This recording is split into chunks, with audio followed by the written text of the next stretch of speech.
रेल्वेचं बजेट हे पहिल्यांदा स्वतंत्र होतं, परंतु रेल्वेचं बजेट हे मूळ बजेट बरोबर करून एक आमूलाग्र बदल हे आदरणीय पंतप्रधानांनी केले। रेल्वेमध्ये त्यामुळे फार मोठ्या प्रमाणामध्ये बदल व्हायला सुरुवात झाली।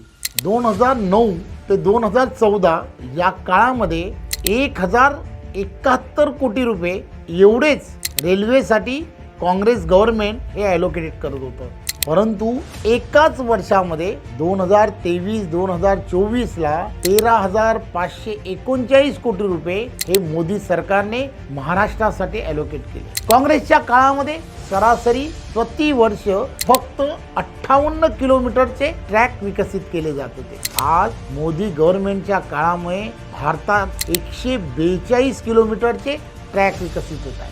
हीच तर आहे मोदी मॅजिक।